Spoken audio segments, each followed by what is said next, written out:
Yun nga mga agulong, may another customer na naman po tayo rito. Isang napakagandang mugs. RCB po ito mga kagulong.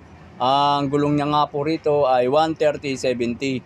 Dito naman sa harapan ay 110/70. Tara mga agulong, sabay nating sulyapan ang napakagandang mugs na ito. Isang brand po siya ng RCB.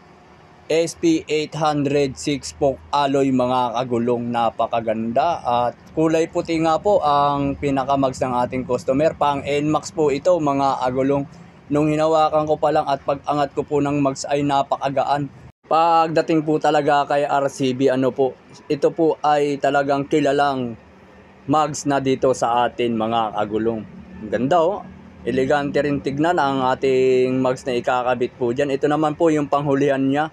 Sulit na sulit po talaga. Kung ito ang ilalagay mo sa NMAX ay talaga naman mga agulong. Tapos papartneran pa ng Beast Tire 130/70, 110/70 by 13 dito naman sa kanyang harapan. Let's go mga agulong. I-install po natin ito. Maraming salamat nga po pala sa mga new followers ko, sa mga old followers, sa mga top fan at sa mga nag-share ng aking upload.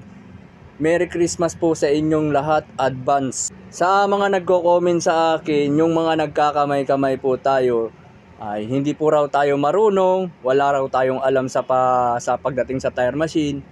Wala po akong magagawa kung yan ang mga opinion nyo para sa akin. Tayo po ay nag-iingat lamang. Kagaya nito mga agulong, may tire machine na nga tayo, pero ang ginagawa po natin dyan, nag-iingat pa rin tayo.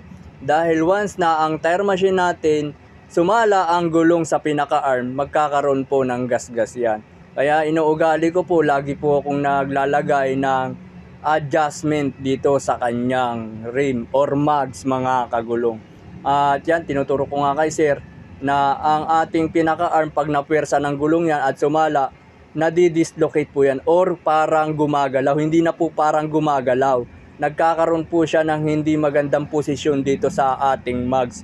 Kaya kahit pag nag-tire machine ka, hindi porket tire machine tayo, ay basta-basta na lang po tayo mag-i-install nito.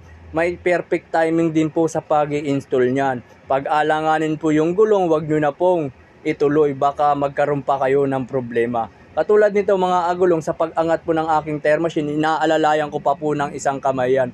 May time kasi minsan, mga agulong, yung pinaka-ngipin ng arm natin, tumatama yan doon sa pinaka-mags pag inangat natin yung arm. Testing na muna natin mga agulong, kahit sabihin natin na bago ang ating gulong at mags, ay hindi po natin masabi na walang singaw yan. May case minsan, bihira naman, na nagkakaroon ng singaw dahil sa paglapat. Dito naman mga agulong, dumako naman po tayo rito sa pangharapang bahagi. 110/70 by 30 naman po dito sa kanyang harapan. Tara, install po natin ito. Ang ginagawa ko po rito, nilalagyan ko pa po yan ng sapin.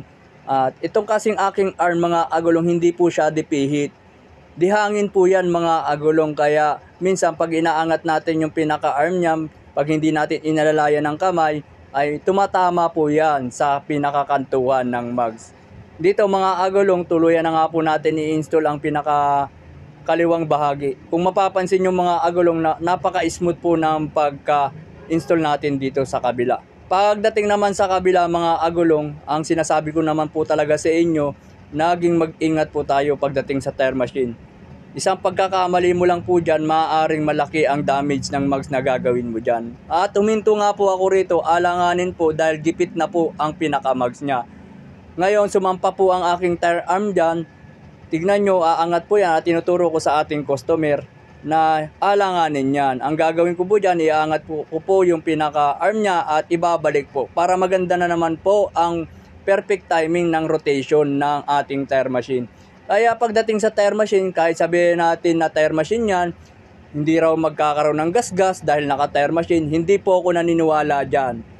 Naranasan ko na yan kagulong, yung failure tsaka yung ating sasabihin natin na konti lang yung magagasgas, okay lang yan. Naranasan ko na po yan.